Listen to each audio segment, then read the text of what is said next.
What I'd like to know is what is the point in companies spending millions and millions of pounds on contracts only to axe the content on the quiet? Now, I presume you're talking about Joe Rogan here, is that right? So now it was a $100 million deal, I believe. $100 million to get Joe Rogan to Spotify.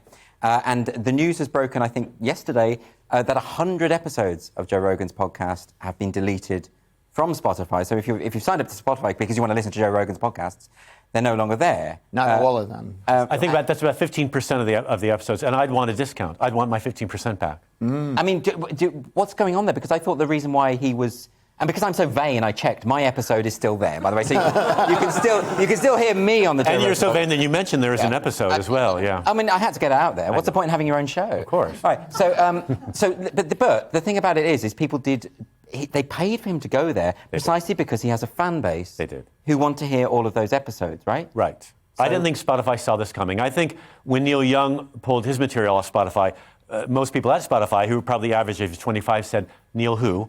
And then Joni Mitchell, I've heard of her. And now it's becoming a thing, right? It's becoming a kind of a wave. And so they're reducing the right-wing element of the interviews in his But podcast. there are people like Gad Saad, who his episode's been taken off. He's not this rabid right-wing... And who's to determine what is right-wing and what isn't? I've had recently some media, identify me, because I've been on the show, as right-wing. And it's like, because you're hanging out with me. Exactly. Yeah. I'm left of Lincoln, but who wants to hear from some tired, old, aging, wet gay from San Francisco go on about left-wing politics? What a bore. It's more interesting for me to find the opposite side and to fight the opposite battle. Again, it doesn't matter what my politics are, what my own choices are. That's not what the show's about. Well, I've heard you say things on stage that I know you don't believe politically. Of course. Because it's more fun. It is more fun for the audience too. And we don't need to believe that Joe Rogan believes that what his what his guests are saying is true. He presents a platform that's fabulous in the U.S. especially. Because in the U.S., so much of the argument is either black or white. OK, but here's an interesting thing about that. I want to come to you, Lewis, about this. Because I think one of the appeals of the Joe Rogan podcast is, if it's a long form, right? So you've got a good few hours with the person you're talking, and he asks difficult questions of politicians and various figures. He doesn't let people get away with stuff, by the way. If they say something, he will bring it up on screen to verify what they're doing. All the stuff that the media actually doesn't successfully do if the politician they're talking to has a particular slant. Yeah. So he's sort of filling a gap that has been left by the failings of the media, right? Well, first of all, let me just say this. Joe Rogan tried to get me fired at the at the Comedy Cellar. Yeah. I don't believe you, because you've said this about Dave Chappelle before. I think this is like your thing, that you just say that people...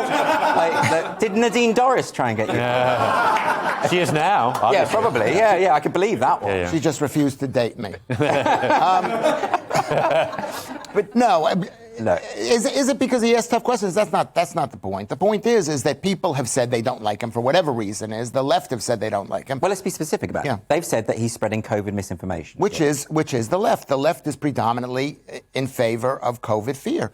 The numbers are out, is that Democrats are like more than twice as likely to feel that COVID is a total threat. Right, to people. so there's statistics backing that up. And you can check that out. I made that up, but I'm pretty sure that it sounds intuitively right. Yeah. I would go with your intuition over any polling. They've made this decision. Yeah. The left is COVID, and the right is moving away from COVID. Is that right, Scott? Has this become a partisan issue now? Because, you did know, you even saw it in the House of Commons, where you saw everyone on the Labour bench wearing masks, everyone on the Tory bench not. That's because the Labour Party is much less attractive than those on the Tory bench.